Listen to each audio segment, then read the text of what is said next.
And a good afternoon to everybody. We want to thank you very much for joining us. My name is Steve Friedberg, and this is another in the ongoing series of Io-Tahoe sponsored webinars. We are doing this live as of January 22nd at noon Eastern Time, 5 o'clock Greenwich Mean Time. And the reason that I mentioned Greenwich Mean Time is we have a very special guest that we're delighted to welcome to us today, Dr. Alessandro Merendino, a researcher at the Center for Business and Society at the UK's Coventry University. Alessandro, welcome, sir. We're delighted to have you here. Thank you. I'm so pleased to be here too.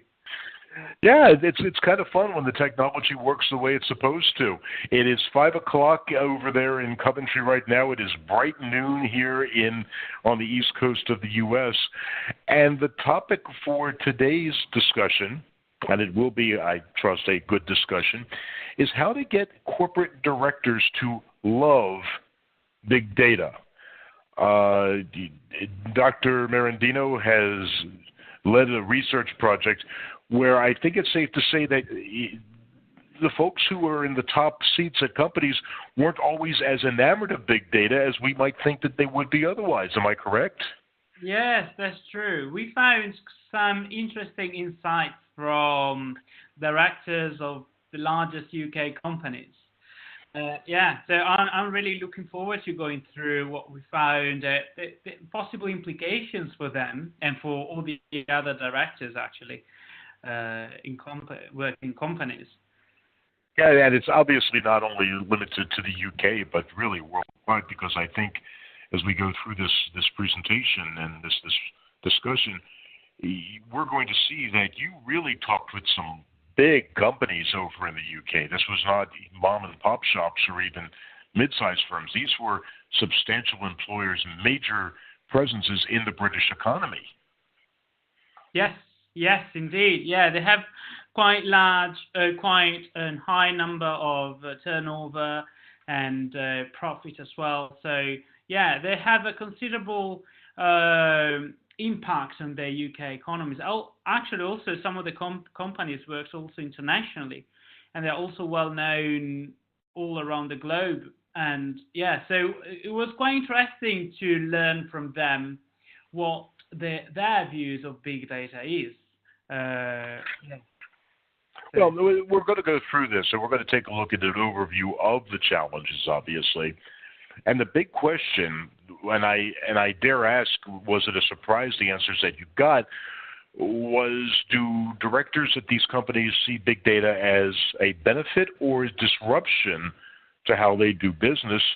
And finally, we're going to wrap things up about talking about what directors or businesses can do with big data, and probably some things that they should not do with big data. But we'll start off with the traditional definition of where big data is, and the way that that definition has evolved over time. Alessandro, I know that you started off back in 2011 talking about the 3 V's: volume, velocity, and variety. How has that really emerged and changed over time? What did you find? That's fantastic, because we started with 3 V's. So one way to define big data is through the V's. So we started with 2011 with 3 V's, and now we ended up with 5. However, I was talking with our colleague, and he said that now we have 20 V's apparently. Well, it's far too much, I think, confusing. I think this gives the idea how big data confusing can be. And so we needed to navigate into this realm of big data. So yeah, the main features are volume, like velocity and variety. So that explain the vast amount of data that we generate every second, or the speed at which new data is generated. And variety means, as actually self-explanatory, but it's like increasingly different type of data we have. It's not just numbers, but it can be video footage, pictures, social media, and financial data, voices, etc. But there are other two. They are really, really interesting. Actually, we say quite important. One is value, and the other is veracity. because the value refers to the worth of data being generated or extracted. But who is giving the value of this data? Is the director or is the person dealing with big data? Because a single unit of data per se doesn't have any value. And then we have the veracity. This is another key concept because veracity refers to how accurate is big data or the trustworthiness aspect of big data.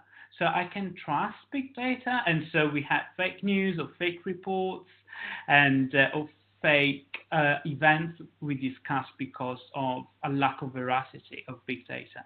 So I think the main two points are value and veracity, because that's what makes the difference in a company. And as I said, it's the board of directors that makes the value of big data. And that is a point that really, according to what we're seeing up here on the screen, veracity is to some extent a late addition. But I think that it's interesting that you say that it must be considered and must not be taken for granted. Yes, exactly. Because sometimes when directors look at data, or when companies look at data, sometimes do not double check the source of the data, or just imply that the source is trustworthy. But that could be a great mistake. So yeah, so it's time to become a bit wary where the source of the data is, and so we can have like real and proper reporting. We can make real and proper decisions. Yeah, also veracity refers of the messiness of data. And how messy big data is, it means also how accurate big data is. So can we find trustworthy and accurate data in this mess? Is one of the challenges. And I want to point out just very quickly that these concepts have evolved over the last 6, 7, 8 years. They started off with folks like Gartner and independent researchers, but folks like IDC and Forrester Research have contributed, as have some of the folks over at the Data Warehousing Institute, or TDWI. The big question here, the big question in all of this, and we're going to do a little bit of a deep dive here, is not how did that guy end up with the balloons, but how do we get directors to regard big data as a strategic resource rather than a potential obstacle? And I'd like you to take full credit here. You led the team of researchers, did you not, on this paper? Yes. So this paper has been published last month in December, and with many co-authors, and like Professor Deeb, Professor Meadows, Professor Quinn, Professor Wilson, Professor Simkin, and Dr. Canotto from Coventry University, Brunel University, and Open University, all in the UK. So there's been recently published in the Journal of Business Research. So the insights that I'm giving, part of the insights I'm giving today come from this paper. That if you want to read it, there's the link in the slide. I suppose that some parts are really academic because it's an academic paper, but other parts are more, open and I hope it is interesting. And maybe it is. I think you sell yourself short when you hope that it is interesting. I can tell you I've read through it, and it is. Thank you. Yeah, so yes, you're welcome.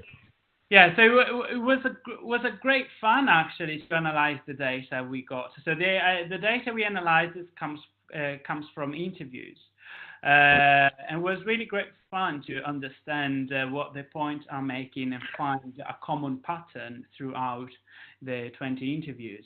So yeah, it was a good fun actually.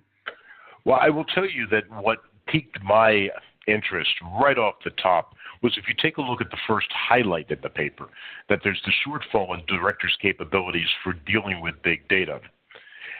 That, to some extent, at least in my opinion, flies in the face of everything that we've been told, that big data really is our friend, and if you're a company, by golly, you should be making the most of it at every given turn. What I got from reading the paper was a lot of directors, a lot of high-ups in companies are saying, wait a second, I'm not sure that we can utilize all this data the way that we're used to doing. And that was the big change, I think. There were three issues that you really focused on in the paper, and I'll let you take it from here because you know this stuff far better than do I. Yes, in fact, we found three main issues that affect how directors or corporate directors use big data. And these three issues are related to the cognitive capabilities. I'm going to explain what cognitive capabilities are in a second. Board cohesion and responsibility and control. And these three issues, we found that they are like hurdles, are like obstacles for corporate directors or corporate decision makers to go through to overcome big data phenomenon or to take benefits, to have benefits from big data. So yeah, cognitive capabilities is in general is the ability of an individual, of a person, to process information and to perform different mental activities. If you want to sum up in a word, it's like our mindset, how we think, how we process information. And what we found, it's really interesting, like a shortfall of cognitive capabilities. So that means the absence of capabilities needed to process it, to understand big data. In other words, so this is linked to the cognitive biases, so to the cognitive, our mental limitation. One is called anchoring. Anchoring means when we anchored to the, in this case, to the past or to our old way of thinking. So basically, or is it called, if we want to use other words, is the commitment to the status quo. So it's like I've been doing this stuff for almost 30 years. I can't see why I have to change it. This is what I'm saying, the old way of thinking. And this old way of thinking, like blocks or inhibits the decision-making process and also inhibits our understanding of big data. And related to our cognitive side, to our cognitive capabilities, what is interesting to note is the cognitive overload. So what does it mean? It means that we have an excessive level of data, an excessive level of information that we can't process. You know, when we say, oh, goodness me, it's too much. It's too much. I can't do with that. And therefore, so this excessive level of data, of information, doesn't necessarily mean that a single director can benefit from big data. And so it seems that directors, what we found through our interviews, is that directors act quite conservatively, clinging on to more traditional processes, rather than looking forward to new processes because of this shortfall of cognitive capabilities. Yeah, and that's really useful, some useful reading about our mindset, how our mind works. Board cohesion. Oh, this is another interesting issue we found. So we call board cohesion, and that encompasses three other main issues. One is disruption in the decision-making process. One is the temporal issue, and the last one is board composition. So when we say disruption in the decision-making process, we refer all the feeling of anxiety, of fear, of about the impact for the organization to deal with big data, or it refers to the worries from individual directors about their preparedness. So it's like, I'm not ready for this. I'm not sure how I can analyze big data. I'm not sure how I can deal with it. So disruption. So big data brings big data brings disruption in the board of directors. And then there is this temporal issue. So if you remember, one of the V's of big data is velocity. So they comes up really quickly, really fast. But we know that we make decisions, or board of directors makes decisions not as fast as big data.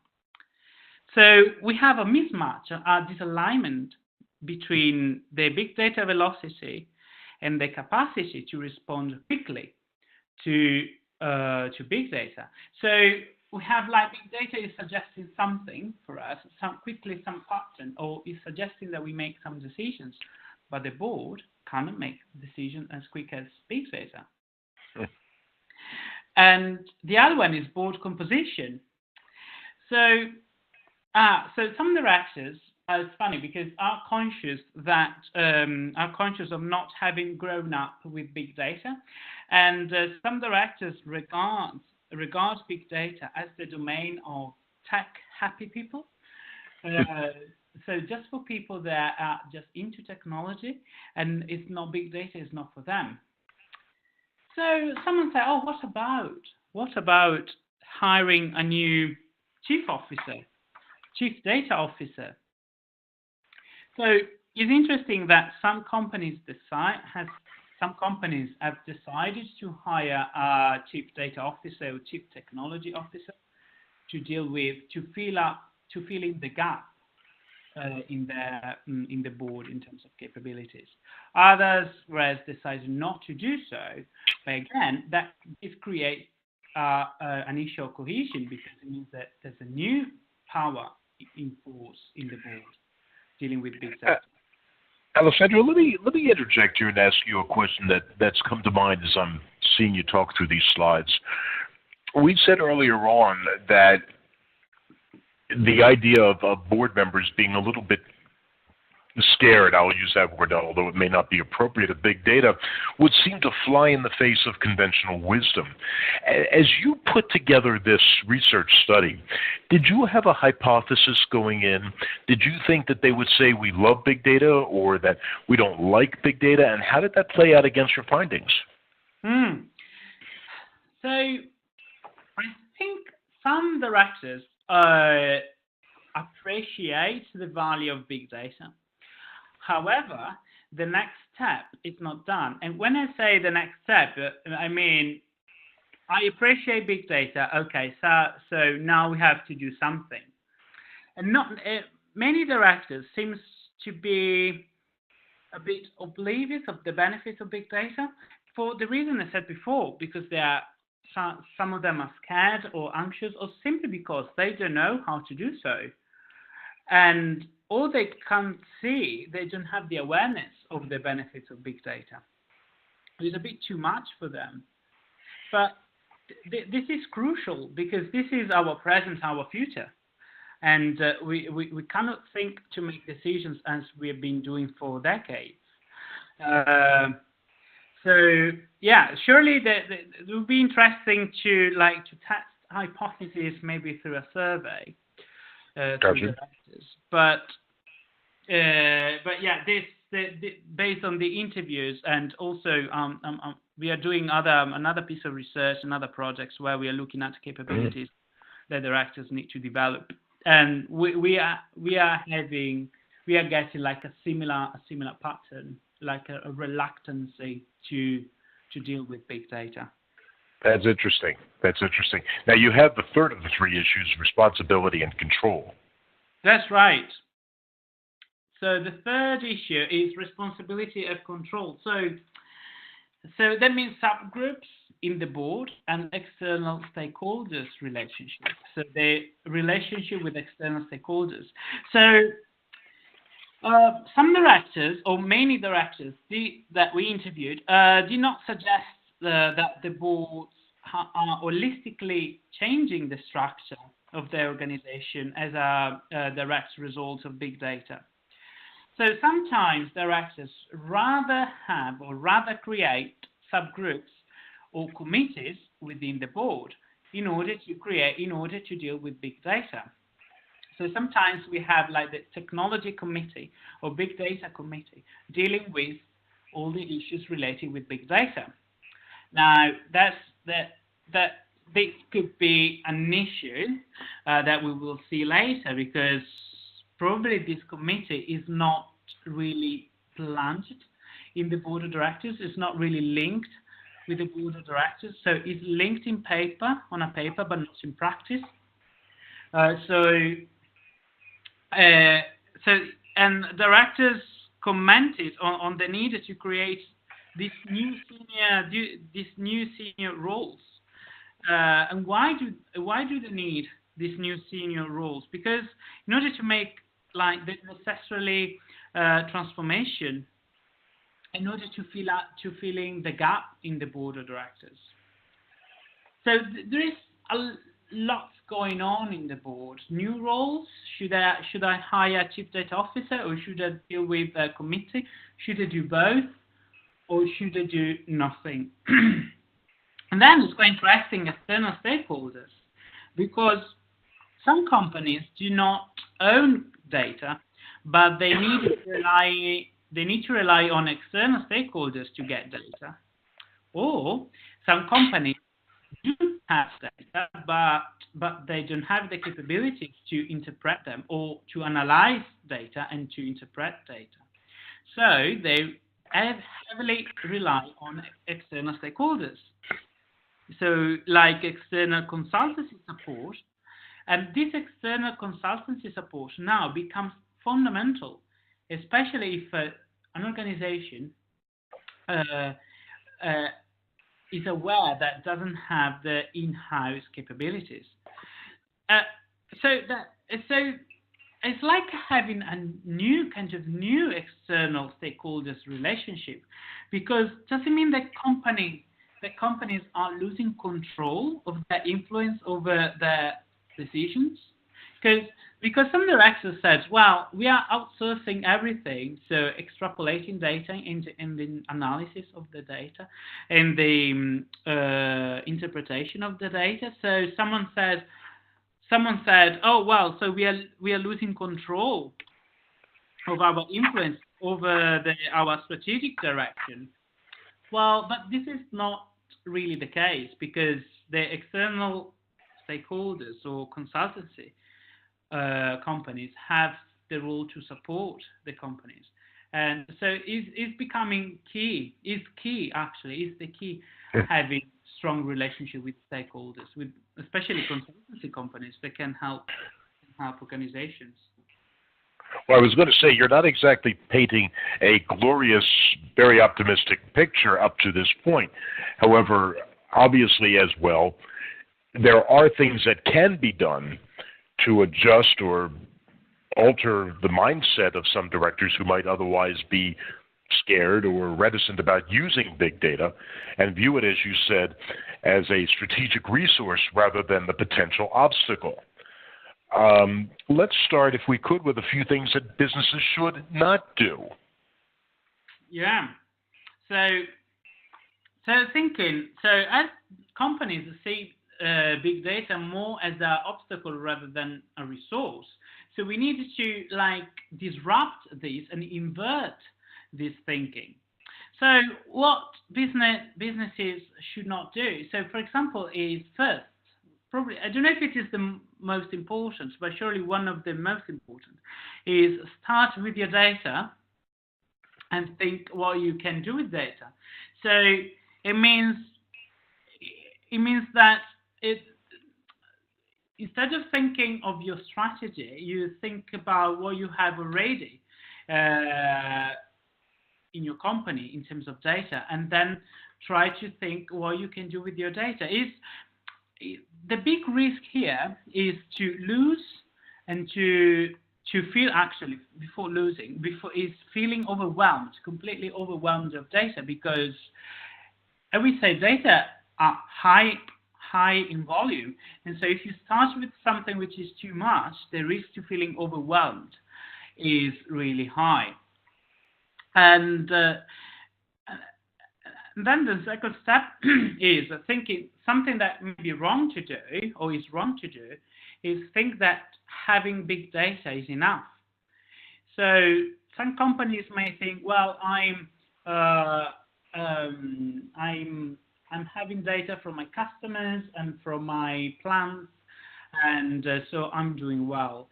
But this is just the first step, because if a company can't understand or interpret the data, is missing something. Or let's say that a company can interpret data, but if the board cannot take any decisions based on big data, this is another problem.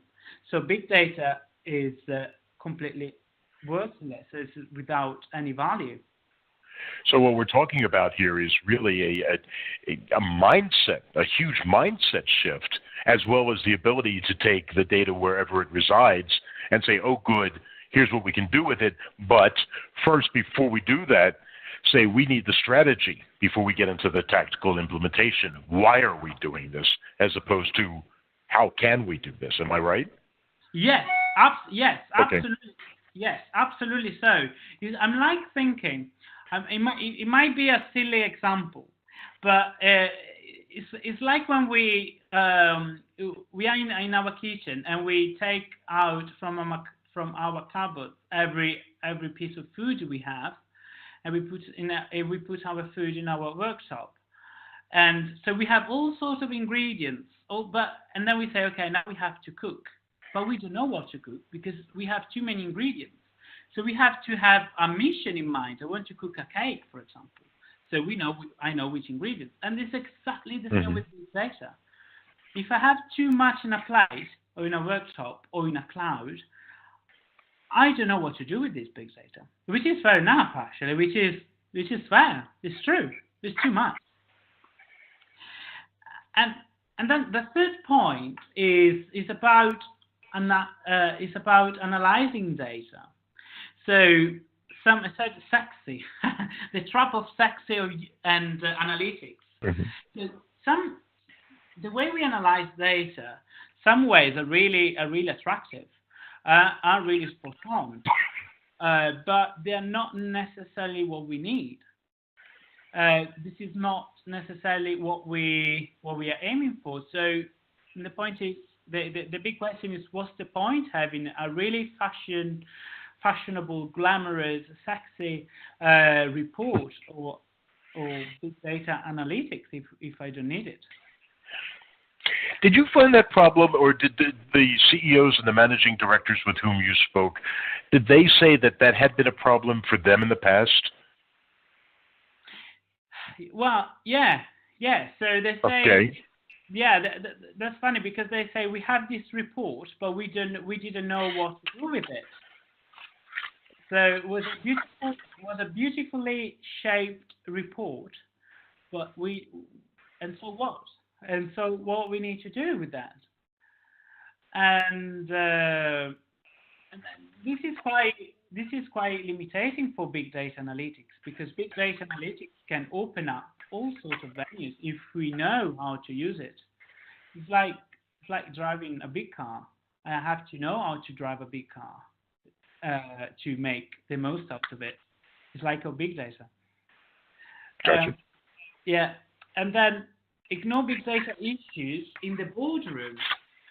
So it was amazing. So I was reading some minutes, especially not just minutes not in the board meeting, in the general shareholder meeting, but the point is the same. There's no discussion. Most of the time, there's no discussion in the boardroom on big data, on how we can use big data, on their risks or on their benefits. So again, it's still an issue of mindset. So some directors are not cognitively prepared to deal with big data. They're not. They don't have the appropriate mindset to deal with it. Some companies have a massive, great, fantastic mindset, cognitive approach, awareness of the issues and benefits of big data. Others not. And to be fair, big data is not just for large companies, but is especially for is especially for medium and small businesses. Because I was reading, I was talking with some friends that own a small company. Say, oh well, we don't need big data because I know all my customers. It says this is the point. There's no discussion in the board because we know that big data is not just for customers. Right. There's an ongoing thinking, an emerging thinking rather, that really even a small company, all data is big data because it's the data that keeps you in business. It's truly your lifeblood. So what you do with that data and how you analyze it and the insights you gain from it, that's the key.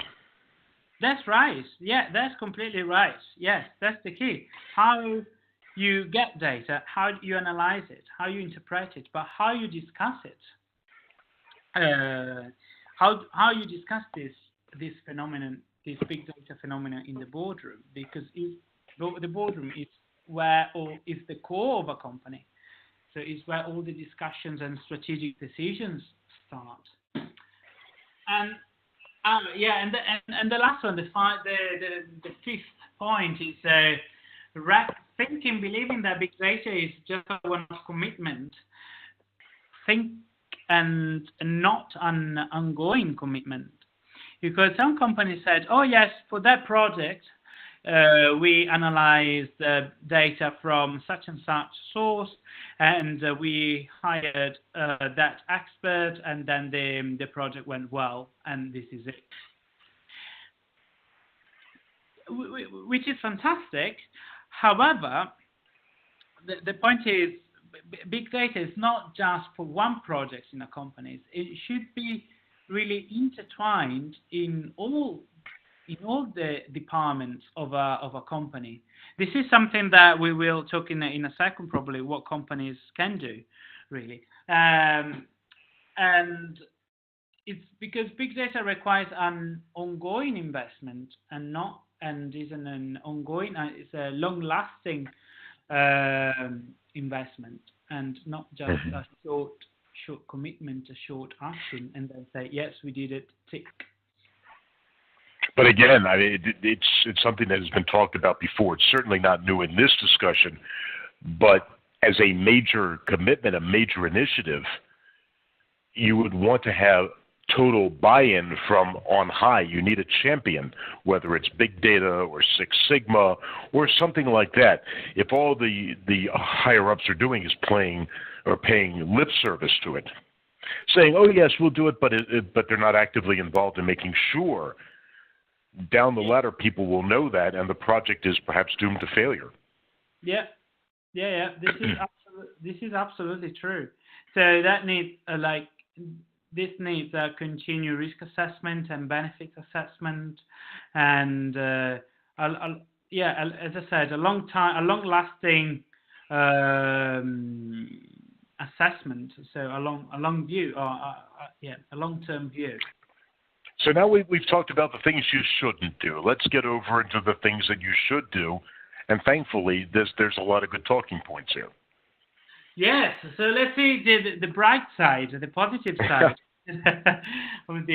of big data. Yeah, so the first thing is before even think about big data is starting with the strategy, with the corporate strategy. So strategy in all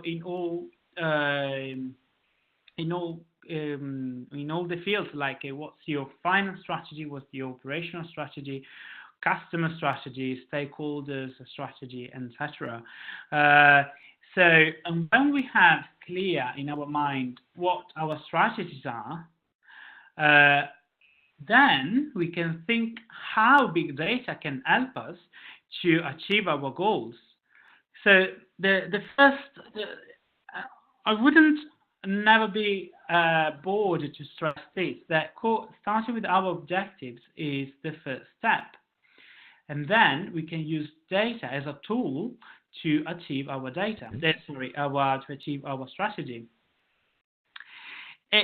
And then, of course, we can have a data strategy, a big data strategy. But the big data strategies will be related to our main corporate strategy. And the second point is quite useful, I think. It's quite interesting because we have different kinds of data. We usually say that we have structured data and unstructured data. So structured data are defined in record or files. So all sorts of data which is slotted in columns and rows, whereas unstructured data refers to data that cannot be slotted in columns and rows, like text files, photos, videos, voices, blocks, sensor data, etc. And of course, it's the unstructured data where you've seen the explosion of data, things just growing at an astronomical pace, and companies are saying, how do we take advantage of that? Can we even take advantage of it, and how quickly? Yes, exactly. Because unstructured data can be turned into a treasure trove, and is really important. And this unstructured data can be also internal or external. Like internal, so all the data refers to the data that a company has already, whereas external refers to the data that company doesn't have but can acquire it, can have it, can gain it. So as you said, the explosion of unstructured data is fantastic and is amazing, and is where company could exploit. And because probably many companies may have availability of data that they didn't even know, and this is related to the silos effect, or what is written, not silos, because it's funny because someone can think that big data is just for marketing purposes.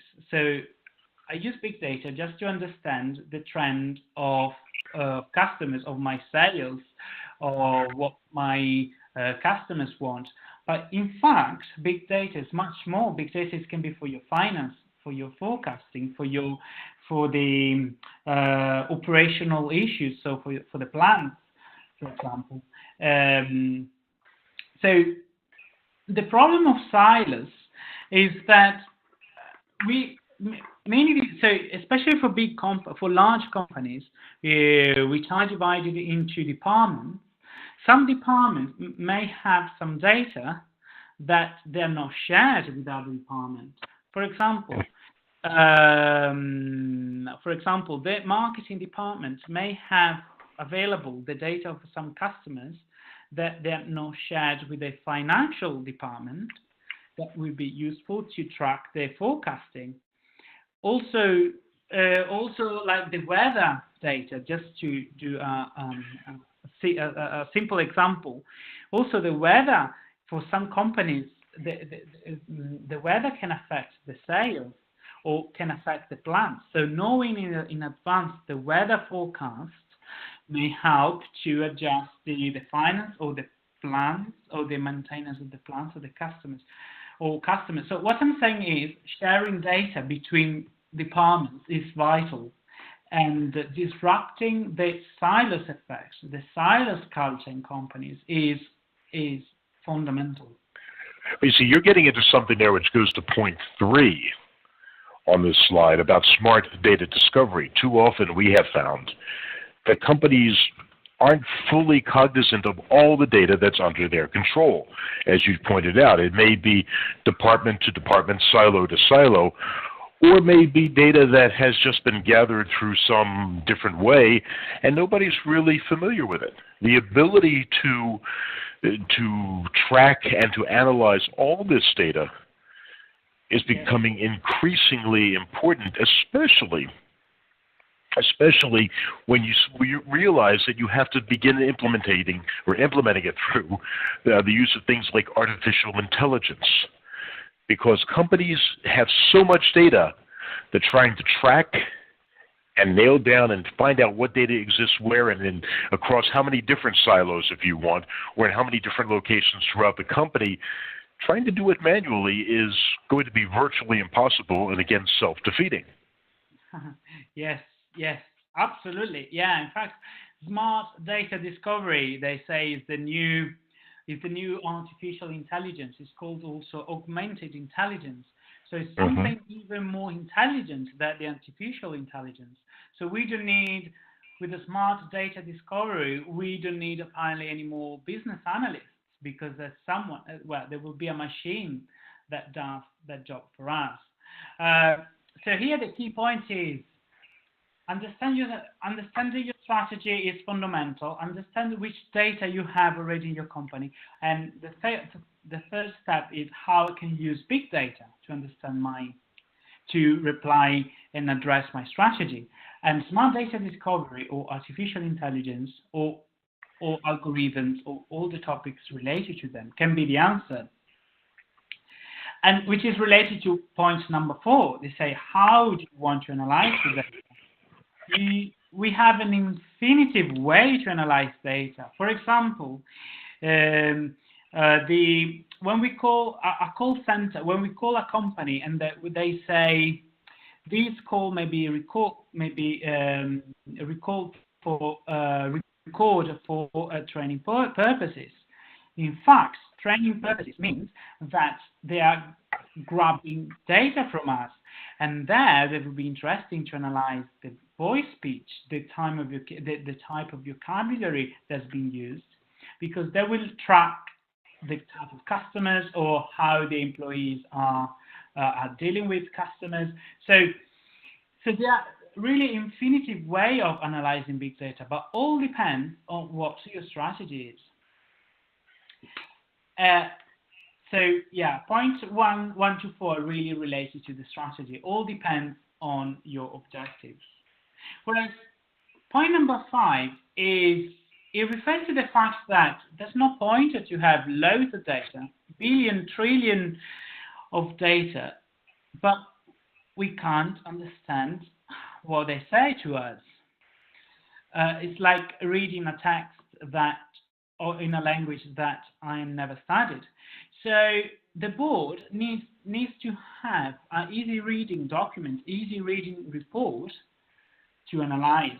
And this report that comes from big data must be prepared or can be prepared by the chief data officer or someone entitled and responsible to big data. So that, yeah, the report is a really big point. The 6th is related to the mindset, because don't be afraid to make big decisions using big data, because so that means disrupting our mindset. Our mindset which is fixed. No, I don't want to change because it's anchored to my old way of thinking. Wow.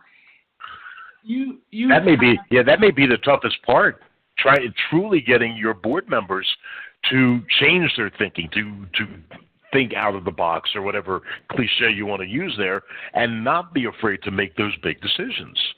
Yes, exactly, which is linked to point number 7, because here we need continuous, constant, evolving training, not just understanding the technicality of big data, because probably we are not interested in it.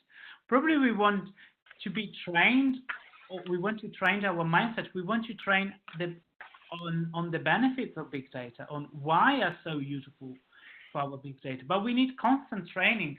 So, and this is important because we need to prompt discussions in the boardroom, also in the shareholders meeting, because money comes from investors as well. So investors or shareholders need to understand how big data is important for a company.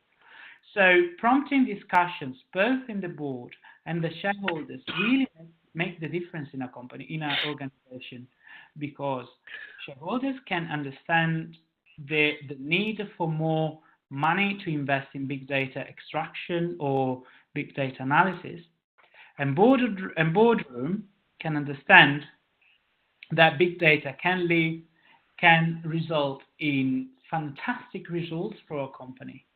Wow. For a company if they can use it, and so we need training. And probably the last is probably the most difficult, is to start to transform our business and improve it through big data. We may know some paths, or we may discover some routes, some paths that we haven't been thought before. We haven't thought before, thanks to big data. So yeah, so this is going to be the number 10. Like, yes, you can do it. Yes, don't be afraid. You can change your business, and how the board thinks. As you did this survey and you talked with the C-level executives and the board members and other at the top level of any given organization, were they optimistic about the future with big data? Did they think that, yes, we're going to make this help and we're going to discover where all this data is and we can really maximize our use for business benefit? Or did you get the sense that they were reticent, they were scared, and that reticence was going to remain? It depends.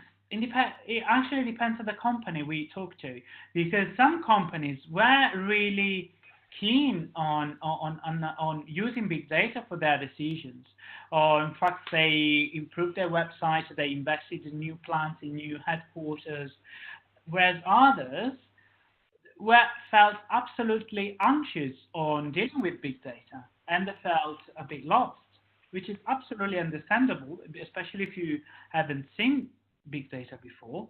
So I will say both. So we experience both. Companies, they are really prone, and others are really reluctant and anxious and worried about it. So what we have found is that the companies that embrace it and turn it to a benefit that they want to do rather than they feel that they must do are probably going to be those companies that gain the business advantage in the marketplace. Yes, exactly. Yeah, probably. Yeah, they need to know what the competitive advantage is of using big data. So as we start heading down the home stretch here, you have a couple of thoughts there, a couple of them from Io-Tahoe. But let's start. To love big data, consider the challenges, take the advice into consideration, and then fill in the blank. Once you've taken all that stuff into consideration, what do you do? So it's basically the slides before, or the two slides before, or basically all the presentation. So thinking through all the challenges that big data offer, because challenge is also positive. It has a positive connotation. And think the advice of the 10 points of the previous slide that you can take into consideration. The first point is think about your strategy first, and then everything will be easier. And yeah, and I like the quote of Io-Tahoe. They say we should focus on the fact that there is an abundance of data, and executives need to be empowered or enabled to work with the data to reach the aspirational goal for the enterprise, which is to become data or insights driven. This is really powerful quote, because it exactly sums up what we've been saying today. So executives need to know how to use big data, and by doing so, they can really reach their aspirational goal. They can really accomplish their strategy through our decision-making process, which is now more data-driven. And I like also the red icon, so keep calm. I love big data. I think it is really British because I think in Italy, I'm Italian, and in Italy we tend to make a big fuss, a big drama, not fuss, drama. Whereas British are calmer, so keep calm, don't worry. So I like that. It applies with big data. We are here to support and and to help. So like your company, Io-Tahoe, or universities like ours. So so companies are not alone in this big journey. So yeah, I just love big data, and I hope also all corporate directors can love big data and fall in love with them. And the more that they love it, the more they appreciate it, the more they're probably going to get out of it as they drive toward the insights-driven organization. Now, so real quickly, if somebody wants to get in touch with you, has said, this is fascinating, where do I learn more? Where can they get in touch with you? Yes, so that's my email. That's my email, and also my Twitter account. That's my handle. So yeah, it would be great to hear from you. And if you have any questions, any doubts, or if you want to, or if you disagree with me, please. It's much better to find people who disagree, so we can have a proper conversation. But also, if you don't disagree and you fancy a discussion, it would be fantastic to get in touch with you. That is fantastic. I will tell anybody who's been joining us in the middle of this discussion or from the beginning that this is being recorded, not for training purposes, but so that you can watch it at your leisure. It will be available at io-tahoe.com/webinars. And based on that, Alessandro Merendino, I cannot thank you enough. It has been fascinating and truly appreciate your time. And folks, thank you for your time in joining us for this webinar. And on that note, I thank you very much. I'm Steve Friedberg. Have yourself a good day, everybody. Thank you so much, Steve. It was fantastic to be here. Thank you so much. Cheers. Bye-bye. Bye.